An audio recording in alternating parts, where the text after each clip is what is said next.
More people than ever are asking the ultimate question, are we alone in the universe? And other people have been asking that question for a long, long time. It really isn't something in which people start at the same point of origin in asking that question. And sometimes we'll even see elements of the government, for example, arguing for bold new approaches in search for ETs. So we will take a look at this. Even though NASA has been involved in their fair share of cover-ups, we are aware of the compartmentalization of government, for example.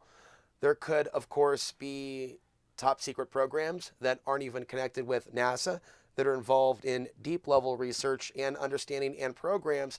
And there could be an official program called NASA or other programs in other governments, other countries around the world where the people receive one layer of information, but something else is going on. And what is going on with China's man-moon mission or unmanned missions as well in the post-2020s, along with Russia. So the basics of this, and there is a link provided over at Coast to Coast AM where this comes from. I'm going to read a little bit from this and comment. A provocative paper from a scientist at NASA suggests that the search for extraterrestrial intelligence has been hampered by preconceived ideas which may have led to humans missing out on the chance to spot ETs. Silvano Colombano of the Space Agency's Research Center put forward this argument in a report titled New Assumptions to Guide SETI Research. The thought-provoking piece notes that the Kepler telescope has discovered exoplanets, which are millions of years older than Earth. This would be a great time for a green screen. And as such, these findings should serve to upend previous cherished assumptions when it comes to the possibility for life out in the universe. He points to several blind spots, which he believes have inadvertently thwarted our quest to locate intelligent aliens. First, he proposes revisiting the idea that interstellar travel is impossible or highly unlikely. Star Trek comes to mind, as well as that scene from They Live, where there's the teleportation from the elite from this planet to another. And that does seem to be a wet dream fantasy that many of them are likely to have. He theorizes that the predominant form of communication that scientists suspect aliens could be using to communicate may be obsolete to them. That would be radio waves.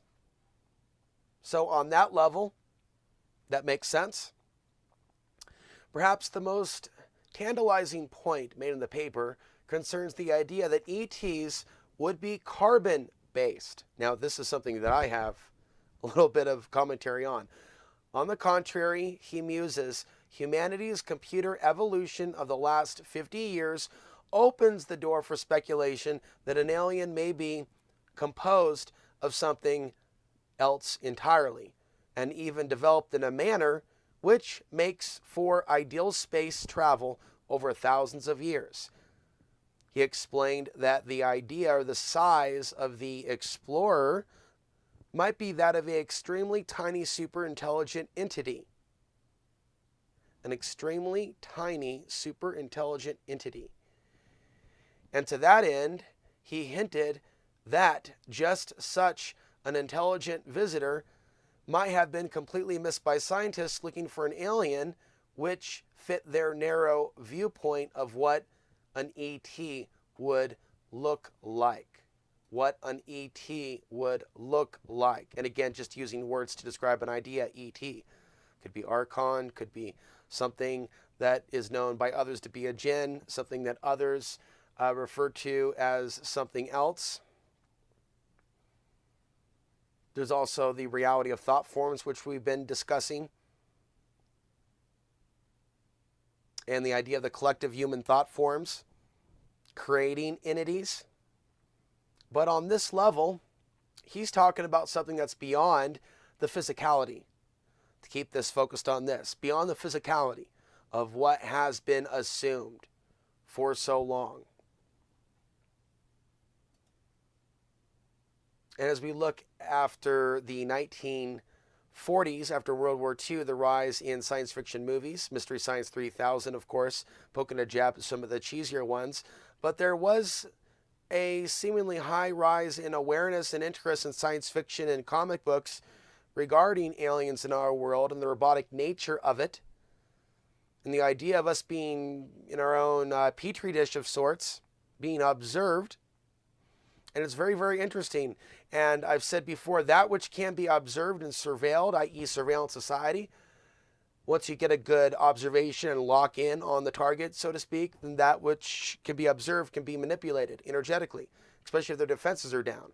There are ways we can defend against manipulation, but I do think that manipulation is taking place of the species. The next conflict that we're being led to, the East versus the West. Yeah, I don't think that's organic. I think this is an alien program. So it's rational for people to be asking questions, even if they are in elements of the government. And you know what? It's normal for people to be asking questions to a certain degree. Even if someone has the answers, how are the people going to listen, and why would they? So in a way, the truth really is out there. The truth is out there. But are you ready for it? Are you looking for the truth? Is the truth looking for you? Is the truth kind of in plain sight and surrounded by a bunch of crap? So most of us won't even recognize it when it's like right up in our face, right up in our face. They'll be like, we'll live in a reality where it'll be clearly in certain movies, the reality of what's going on. Can you imagine though, if we were to really put on the sunglasses and have the ultimate they live experience and truly see, in an urban environment, whether you're in Southern California or New York City or me in rural Colorado, to see the skies as they actually are, the spirits where they actually are. On that note, there is someone that I've talked to in the past on this channel by the name of Bill. He has his own theories about ancient Colorado. There are others as well. One of the things that I've imagined is that, who knows? What if we have had our mind wiped and what we're really doing is returning home? For example, what if some of us have had some amazing experiences in certain parts of the earth, or who knows, elsewhere in the cosmos, and we may be in certain lifetimes where we're looking at certain areas, we're visiting certain areas, or living in certain areas for a reason.